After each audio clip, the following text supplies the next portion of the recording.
Y para empeorar esta situación, estamos siendo testigos de la gran incertidumbre política, económica, social, militar, religiosa y cultural que nos rodea.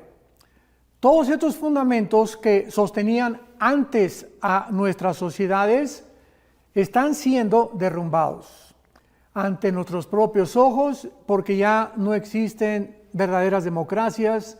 Los valores morales, ya a lo bueno le dicen bueno, a lo malo bueno, a lo bueno malo, ya al mal le dicen bien, al bien le dicen mal, a todos los valores educacionales también. La libre expresión está extinguiéndose en el mundo, las garantías y libertades individuales, etcétera, etcétera.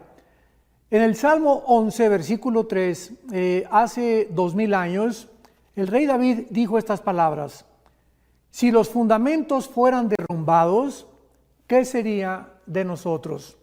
En otras palabras, ¿cuáles son los fundamentos que sostienen a una sociedad? Bíblicamente es la familia. La familia y el matrimonio son el fundamento, la piedra angular más importante que existe para que una sociedad sobreviva. Todas las demás cosas que giran alrededor de una sociedad, la economía, la política, la milicia, la educación, etcétera, etcétera, son completamente adicionales. Vuelvo a repetir, esto es muy importante para que nosotros tengamos una perspectiva y una opinión adecuada acerca de lo que realmente en el mundo que vivimos tiene importancia. Entonces, cuando estos valores familiares, cuando la familia es completamente dividida, redefinida, donde la familia ya no es un hombre, una mujer con sus hijos, donde el matrimonio ya no es entre un hombre, una mujer, donde ya se autoriza ahora que pues la persona que se llame Raquel puede llamarse Luis, y el que se llame Jorge se puede cambiar el nombre a Paquita. Y cuando esto ya es institucionalizado, y cuando ya se decreta o se legisla dentro de muchos gobiernos y naciones como algo normal, es cuando nos hemos dado cuenta que es el síntoma de descomposición social más grande que puede existir. Entonces, es interesante que nosotros podamos saber que también hay millones de cristianos desinformados.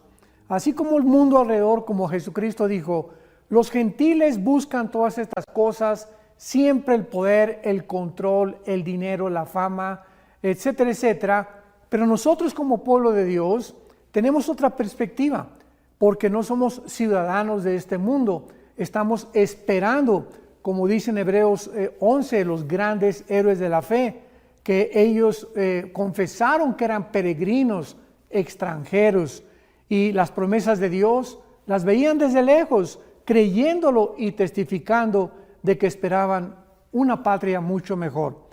El cristiano es este tipo de persona, una persona que sabe perfectamente bien que todo a nuestro alrededor se va a derrumbar, que no puede sostenerse porque se encuentra detrás de todo lo que nosotros estamos viendo, la mano pecaminosa, la fragilidad con la cual nosotros hemos nacido como seres humanos. Ahora, muy bien, ¿podía Dios quedarse callado ante tal cúmulo de depravaciones y violaciones a sus santos mandamientos? Desde luego que no. Ya en el Antiguo Testamento, Dios le dijo a Israel: no te mezclarás con mujeres extranjeras, respetarás los mandamientos de Dios, amarás a tu esposa, amarás a tu esposo, serás un ejemplo para tus hijos, etcétera, etcétera. Y dice Dios, si ustedes cumplen mis mandamientos, ¿qué es lo único que Dios nos pide? Yo voy a bendecir tu casa, voy a bendecir tu matrimonio, voy a bendecir tus hijos, voy a bendecir tus alacenas, y además hallarás gracia ante mis ojos y ante los ojos de la sociedad también. Entonces es importante que nosotros nos ubiquemos y sepamos en qué clase de mundo nos encontramos. En capítulo 24 del libro de Isaías, en el Antiguo Testamento, encontramos estas palabras escritas hace 2700 años. Veamos de qué forma hace 2700 años el profeta Isaías anunció la descomposición a la que el ser humano llegaría. Pero no solamente eso, sino que Isaías también nos revela las causas que se encuentran detrás de la descomposición humana y como ende o como consecuencia y resultado las maldiciones de Dios. Dice Isaías 24, versículo 3 en adelante: la tierra será enteramente vaciada y completamente saqueada, porque Jehová ha pronunciado esta palabra. Se destruyó, cayó la tierra, enfermó, cayó el mundo, enfermaron los altos pueblos de la tierra, y la tierra se contaminó bajo sus moradores. Y escuchemos las tres razones por las cuales Dios, hace 2700 años, a través de la boca del profeta Isaías, pronosticó por qué la tierra se iba a enfermar, porque es como se encuentra el mundo. Tú y yo estamos viviendo en un mundo ya con una enfermedad terminal. El mundo ya está completamente contaminado, no solamente el agua, el aire, la comida, los mares, los ríos, sino que los seres humanos hemos llegado a un punto donde se podía calificar como una transhumanización. Hemos pasado el grado de ser humano para convertirnos casi en animales. Y dice así, la primera razón por la cual el mundo enfermó: traspasaron las leyes, falsearon el derecho, número 2, y número 3, quebrantaron el pacto sempiterno. Vamos a ver en primer lugar la primera razón que Dios explica por qué el ser humano ha llegado a donde ha llegado. ¿Por qué hemos traspasado las leyes? ¿Cuáles leyes? Lógicamente las leyes que Dios estableció. Cuando Dios creó el universo, Él puso leyes cósmicas, la ley del electromagnetismo, la ley de la gravitación, la ley de las fuerzas nucleares débiles y fuertes, etcétera, etcétera. Pero también cuando nos creó a nosotros, nos puso leyes morales, porque no somos dioses.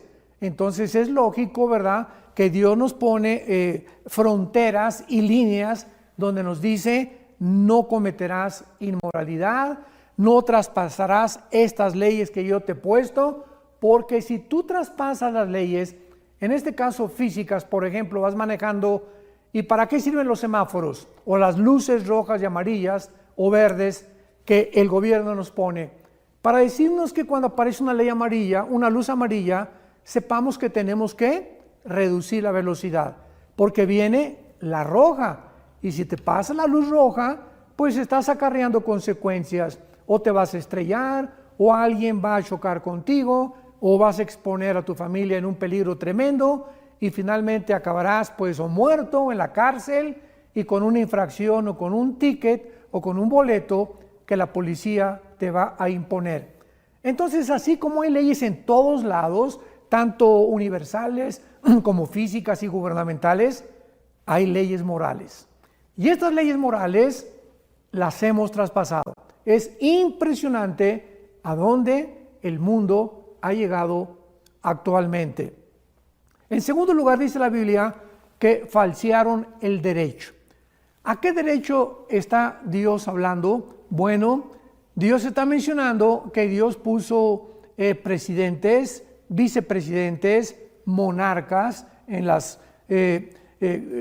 monarquías. Desde luego Dios puso gobernantes, puso generales en el ejército, puso jueces, puso diputados, y en todo gobierno tiene que haber un panorama muy claro acerca del gobierno. Hay el gobierno judicial, el gobierno legislativo, ¿verdad?, etcétera, etcétera. Y cuando los jueces y cuando los gobernantes brincan o traspasan las leyes que Dios ha puesto para que al juzgar a una persona no se le vea si es de color, si es amarillo, o si es chino, o si es blanco, etcétera, etcétera, o si es rico o si es pobre. Esto es lo que Jesucristo está dándonos a entender. El ser humano ha falseado el derecho. Las injusticias que hay en la mayor parte de los juzgados a nivel mundial son absolutamente abominables a los ojos de Dios. Y finalmente, en tercer lugar, Dios dice que la tercera razón por la cual la maldición vino a la tierra fue precisamente porque, dice Dios, quebrantaron el pacto sempiterno. Y este es el más importante de todos. ¿De qué pacto está hablando Dios? Porque Dios hizo un pacto con Abraham, Dios hizo un pacto, el pacto davídico de los 10 mandamientos en el monte Sinaí, Dios hizo el pacto mosaico también, y así todos estos pactos, ahorita estamos bajo el pacto de sangre que Dios hizo con la nación de Israel, Hebreos capítulo 8, pero este pacto sempiterno, ¿cuál es y qué importancia Dios le da en la Biblia? Vamos a abrir el libro en Malaquías, en el libro de Malaquías en el Antiguo Testamento, que es el último de los libros antes de que comience el Nuevo Testamento, y veamos lo que hace 2500 años este profeta escribió. Malaquías 2, versículo 3 al versículo 15. Dios le está hablando a los líderes de Israel en su despedida. Y después de Malaquías pasaron 400 años sin que Dios le dirigiera la palabra a la nación de Israel, hasta que la primera voz que se oyó fue la de Juan el Bautista. Entonces, entre Malaquías y la apertura del Nuevo Testamento pasaron 400 años en silencio, porque es el más grande de los juicios de Dios. Cuando Dios ya no habla, cuando ya Dios no nos dirige su palabra, es la tragedia más grande que puede el mundo atravesar. Y dice Malaquías 2, versículo 3 en adelante: esta vez le está hablando a los líderes, harán cubrir el altar de Jehová de lágrimas, de llanto y de clamor. Así que no miraré más a su ofrenda para aceptarla con gusto de vuestra mano. Mas dirán, ¿por qué? Observemos que la respuesta de los líderes fue ¿por qué? O sea, habían llegado los líderes religiosos de Israel a desensibilizarse a tal grado que cuando ya oían la voz de Dios, ya no la reconocían. Ya no sabían distinguir entre el bien y entre el mal. Ya no estaban conscientes de los pecados de que Dios los acusaba. Y por eso cuando Dios les dice, ahora van a venir a buscarme y vas a traer tu ofrenda y vas a poner tu mano sobre la Biblia y vas a jurar en el nombre de Dios, ¿sabes una cosa? Te voy a rechazar. Y le preguntan a los líderes por qué. Escuchemos la respuesta de Dios. Porque Jehová ha atestiguado entre ti y la mujer de tu juventud, contra la cual has sido desleal, siendo ella tu compañera y la mujer de tu pacto. ¿Qué está hablando aquí Dios a los líderes de Israel? Que ellos estaban en la religión y cumplían con su religión, pero que sin embargo no habían entendido que el matrimonio es un pacto entre Dios y nosotros, entre la sociedad y entre nuestra propia familia. El matrimonio es la institución más santa, más sagrada que Dios ha establecido desde el principio de la creación. Antes de que hubiera gobiernos, antes de que hubiera empresas, Dios estableció como la columna, como el pivote, como el baluarte de la sociedad, el matrimonio entre un hombre y una mujer. Y estos líderes de Israel pues habían violado este pacto, estaban siendo desleales a su esposa, a sus esposas, y ellos ya ni siquiera se habían dado cuenta de que era tan importante a los ojos de Dios. Y entonces en el versículo 15 Dios les explica por qué es tan importante ante sus ojos y por qué nosotros debemos siempre estar continuamente analizando la forma en la que nosotros estamos viviendo con nuestra compañera o con nuestro compañero que Dios nos ha dado para formar una familia. Y dice así, versículo 15, ¿no hizo él uno? O sea, Dios creó al hombre y Dios creó a la mujer, y cuando nos unimos en matrimonio ya no somos dos. Somos dos como individuos, pero ante los ojos de Dios somos una sola entidad. Dios nos ve a los dos como uno. Así que si yo voy a prosperar, mi esposa va a prosperar conmigo. Si yo voy a tener éxito, ella va a estar conmigo. Si yo sufro, ella sufre conmigo. Cuando yo estoy alegre, ella está alegre conmigo. En fin, esto es a los ojos de Dios un matrimonio. Entonces dice Dios que no hizo él uno, habiendo en él abundancia de espíritu. ¿Y por qué uno? Porque buscaba una descendencia para Dios. ¿Qué es lo que está diciendo Dios? Que cuando nos unimos en matrimonio, la descendencia, o sea, nuestros hijos, no son de nosotros. Nuestros hijos son para Dios.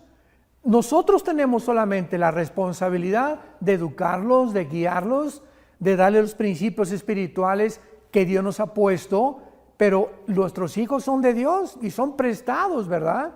Porque nos duran, ¿verdad? Mientras son niños están con nosotros, llegan a la juventud y se casan, forman su familia, y esa semilla que ellos van a tener, o sea, nuestros nietos, van a ser santos también, porque dice el Salmo 112, versículo 2, la descendencia de los justos será bendita. Entonces Dios está diciéndonos que Él anhela que nuestra descendencia sea bendita y que esta semilla Él la ha bendecido. Y dice más adelante, Dios, guárdense pues, cuídense en vuestro espíritu y no sean desleales para con la mujer de vuestra juventud. Esto es, regresamos a Isaías 24, versículo 5, donde Dios acusa a los seres humanos, en su mayoría, de que han traspasado el pacto de su matrimonio. Entonces ahorita vemos que ya ni siquiera hay el matrimonio. Ya hay matrimonios entre hombres, matrimonios entre mujeres, y hay matrimonios que tal vez tienen ya 15, 10 años juntos, pero divorciados hace mucho tiempo emocionalmente. Y esta es la razón por la cual aquí nosotros en Vida Nueva para el Mundo tenemos seminarios continuos de matrimonios, como el que tenemos cada octubre en la preciosa Riviera Maya, para invitar a todos estos matrimonios cristianos o no cristianos que vengan y que entiendan a través de las Escrituras las responsabilidades que cada uno de nosotros tenemos delante de Dios, para que Dios nos pueda bendecir, porque vivimos tiempos en los que tal vez tú puedas prosperar económicamente, o ya llegaste a ser diputado, o ya tienes una empresa, o ya tienes cantidad de dinero, pero sin embargo, si tu matrimonio y tu familia no están a los ojos de Dios bendecidos, todo aquello que tú tienes no te va a durar, va a ser temporal. Y dice el versículo 6 de Isaías 24, por esta causa la maldición consumió la tierra. Por esta causa nuestros pecados hacen que la tierra a nuestro alrededor se vuelva contra nosotros. Ahora podemos dar una respuesta, porque en los últimos 10, 15 años han aumentado los tsunamis, los terremotos, los huracanes, los tornados, las inundaciones, los incendios en diferentes partes del mundo, la deforestación. Estaba leyendo en la mañana que en el Polo Norte se está deshielando con una velocidad tremenda todo aquello que mantiene el estado climático. ¿Qué le está pasando al mundo? Bueno, la respuesta está en la Biblia. El pecado del ser humano, la forma como estamos viviendo, hace que la naturaleza se vuelva en contra de nosotros. Entonces, Dios no se puede quedar callado. Dice Gálatas capítulo 6, el apóstol Pablo en el Nuevo Testamento, lo que sembramos, lo tenemos que recoger. Y la cosecha que tenemos ahorita alrededor es simplemente lo que en los últimos años hemos venido sembrando: destrucción, divorcios, inmoralidad, lucha contra las leyes de Dios, rebelión contra el gobierno, contra las autoridades, y no es posible que podamos creer que vamos a seguir disfrutando las bendiciones de Dios. Dice en el capítulo 17 de Lucas, el Señor Jesucristo, comparando Jesucristo ahora la antesala de su venida con dos tiempos del pasado. Cristo comparó y dijo: la última generación, o sea, la que tú y yo estamos viviendo, Cristo dijo, será como dos generaciones que tuvo lugar en el pasado. Uno en los tiempos de Noé, en el diluvio, y dos en los tiempos de Lot. Así que Dios quiere que pongamos atención a estas dos generaciones del pasado para que sepamos y las podamos comparar si de alguna manera se relacionan con nosotros en el siglo XXI. Dice Lucas 17, versículo 26, y aquí es Jesucristo el que está hablando: como en los días de Noé, así también será en los días del Hijo del Hombre. O sea, Jesucristo está diciendo, algo que sucedió en esta generación se va a volver a repetir. Como en los días de ¿quién?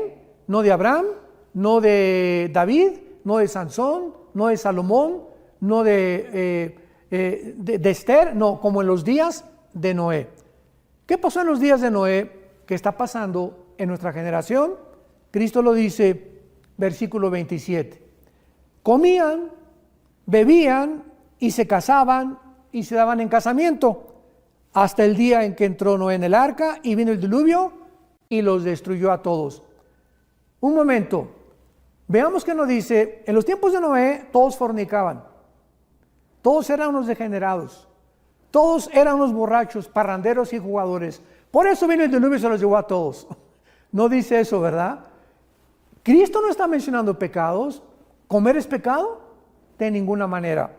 Bebían, beber es pecado, tampoco es pecado.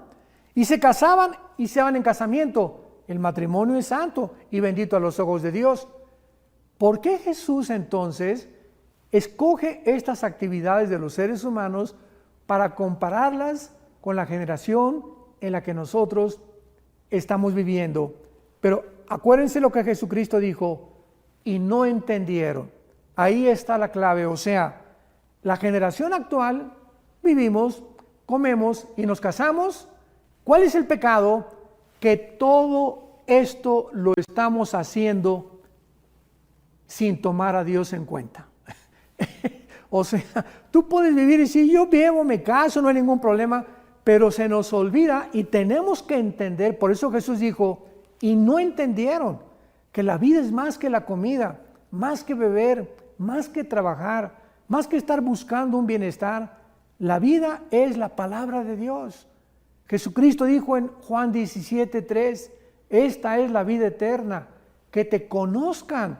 Vivir es conocer a Dios, y todas las demás actividades que hagamos son secundarias, no tienen importancia, porque cuando muramos lo único que va a prevalecer es si tú en esta vida alimentaste tu espíritu, le entregaste tu vida a Jesucristo y descubriste en esta vida que era un colegio, una escuela, una preparación que Dios nos está dando para la vida eterna que Él nos ha preparado. Entonces, esto es lo que Jesucristo dijo respecto a los días de Noé, pero abordemos ahora los días de Lot. Versículo 28. Asimismo como sucedió en los días de Lot. Y vuelve otra vez Jesucristo a decir las mismas características. Comían, bebían, compraban, vendían, plantaban, edificaban, mas el día en que Lot salió de Sodoma, llovió del cielo fuego y azufre y los destruyó a todos. Así será el día en que el Hijo del Hombre se manifieste. En aquel día, el que esté en la azotea y sus bienes en casa, no descienda a tomarlos, y el que en el campo asimismo no vuelva atrás. Pero atención, viene el último versículo que Jesucristo nos advierte. Acuérdense de la mujer de Lot. Esta historia de Lot la encontramos en Génesis 19, en el Antiguo Testamento. Y recordamos que cuando los ángeles llegaron a sacar a Lot y a su familia, los sodomitas, dice la Biblia, desde el más pequeño hasta el más grande, estaban en relaciones homosexuales. Ya para ellos las mujeres no servían para nada. Al grado que cuando Dios saca a Lot de Sodoma, recordamos que le fue a hablar a su familia y les dijo: viene el juicio de Dios, vámonos, salgámonos. Y los familiares de Lot creyeron que Lot se estaba burlando de ellos. O sea, el testimonio de Lot tampoco era tan bueno. Y finalmente Lot pudo sacar de Sodoma y los ángeles casi los arrastraron a Lot, a su esposa y a sus 2 hijas. Y cuando salieron de Sodoma, vemos nosotros que cayó sobre Sodoma y Gomorra, que fueron las 2 ciudades. De ahí viene la palabra sodomita u homosexual. Cayó el fuego porque Dios no podía permitir que la genética humana y que el matrimonio continuara degenerándose y pervirtiéndose. Entonces, al salir, los ángeles les dijeron: no volteen atrás. O sea, salgan sin voltear atrás. Y acordémonos que en Génesis 19, la esposa de Lot no resistió la tentación y volteó para atrás. O sea, quería ver por última vez la ciudad donde ella había venido y tal vez supuestamente ella disfrutado. ¿Y qué le pasó a la mujer de Lot? Se volvió estatua de sal. ¿Por qué Cristo quiere que pongamos la atención principalmente en la mujer de Lot? Bueno, en Mateo capítulo 5, Jesucristo dijo: ustedes son la sal de la tierra. Y sabemos que la sal sirve para preservar la comida. En la carne tú le pones sal y te dura más tiempo. Pero si la comida no es salada, no puede durar el tiempo que podría durar. Entonces, de esta manera, nosotros, como la sal de la tierra, no vamos a acabar con la maldad nosotros. Porque la maldad, hasta que Cristo venga, Él la va a terminar. Estamos aquí para impedir, para preservar que la maldad no avance tan fuerte como podría avanzar. Tu testimonio en la escuela hará muchísimo, como tú no te imaginas, ante todos los amigos que tienes alrededor, porque vas a ser diferente a los demás y de alguna manera estás impidiendo que se contamine más rápidamente o que se contagien más almas humanas con tantas barbaridades que vemos. Tú en tu despacho de abogados, en tu clínica de médicos, en el hospital donde tú trabajas, en fin, donde quiera que estemos, en la familia, estamos impidiendo con nuestro testimonio, con la vida de santidad que podemos nosotros vivir, que la maldad se multiplique. Y cuando Jesucristo dice que la mujer de Lot se convirtió en estatua de sal, está diciéndonos lo siguiente: que cuando Él venga va a haber cantidad de cristianos convertidos en estatuas de sal. O sea, ahí van a estar, pero jamás hablaron, jamás testificaron y siempre con los ojos como la mujer de Lot en el mundo. Yo hay cristianos que les pregunto: ¿tú quisieras que venga Cristo mañana? Y dicen: bueno, es que tengo muchos planes todavía y yo quisiera, ¿verdad?, todavía gozarme un poco más, etcétera, etcétera, porque de alguna manera aman el mundo. Y hay otros como a Pablo que le preguntaron: oye, ¿qué preferías? ¿Seguir viviendo o morir? Y Pablo contestó: si me quedo viviendo y es para la obra de Cristo, prefiero no morir. Pero si muriera, es ganancia, porque es mucho mejor la muerte para nosotros que seguir en este mundo de sufrimientos, de lágrimas, de tristezas, de decepciones, de frustraciones, etcétera, etcétera.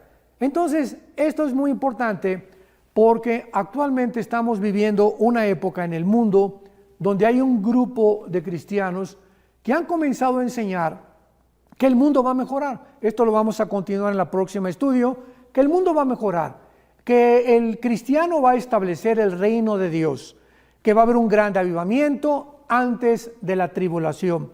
Y la Biblia en ninguna parte enseña estas barbaridades. Por eso se llama la teología del reino y de la prosperidad.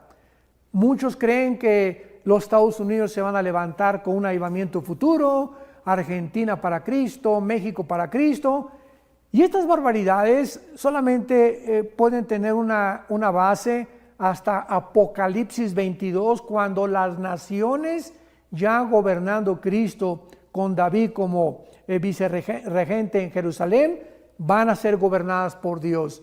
Pero antes de que venga Cristo, no hay tal cosa como México, o sea, que una nación entera se vaya a convertir, o un avivamiento nacional. Los avivamientos que vamos a tener antes de que Cristo regrese serán pequeños. Y en cada iglesia cristiana hay siempre un remanente de cristianos fieles, y hay un avivamiento en familias, en pequeñas localidades, pero la Biblia no habla que habrá un avivamiento antes de que Cristo regrese. Gracias a Dios que la mayoría de los cristianos estamos convencidos que nos encontramos viviendo en los últimos tiempos descritos en la Biblia, porque el Señor nos advirtió claramente, Mateo 24, Marcos capítulo 13, Lucas capítulo 21, en los últimos tiempos vendrán terremotos, nación contra nación, pestes, etcétera, etcétera. Y Cristo nos dijo, en los últimos tiempos vendrán los avivamientos más grandes de la historia. Él no quiso ser deshonesto con nosotros y nos advirtió, cuando vean estas cosas, cuando vean el regreso de Jerusalén, que es la higuera, Mateo 24, 32, entonces sepan que no pasará una generación sin que estas cosas acontezcan.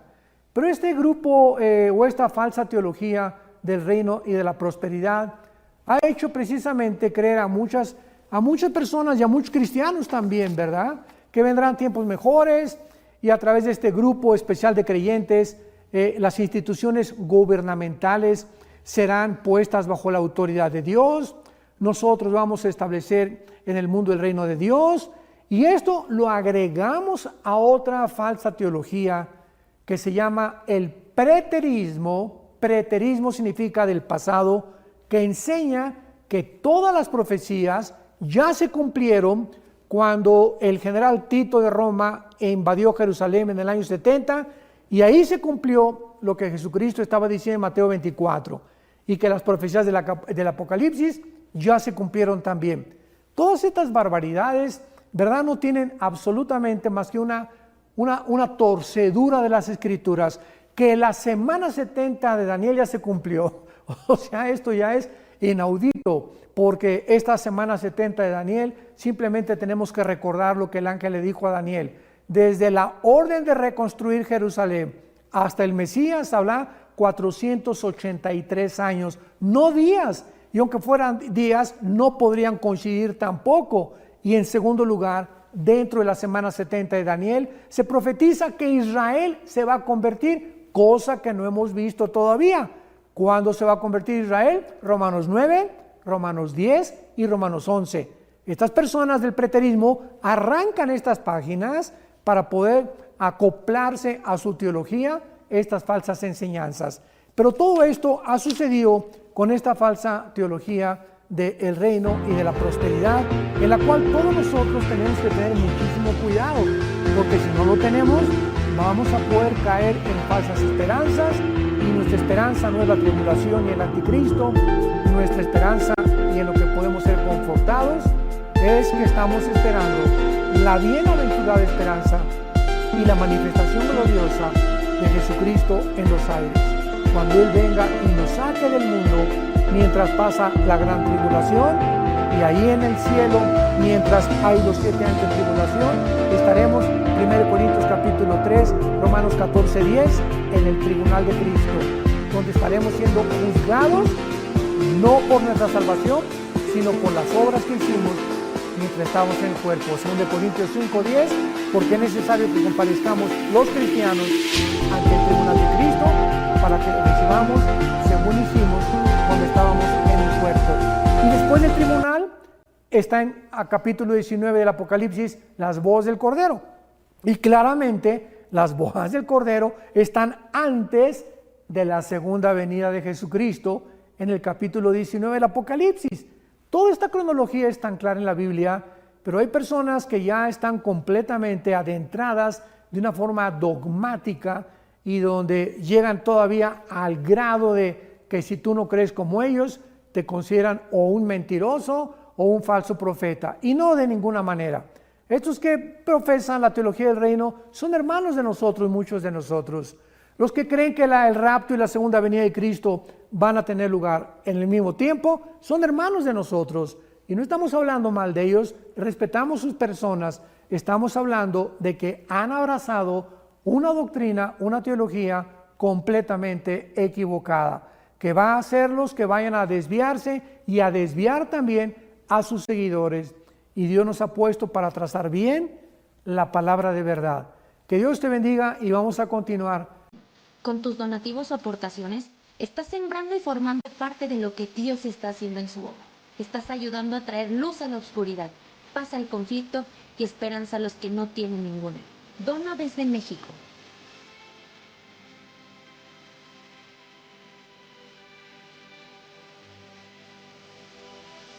Dona desde Estados Unidos.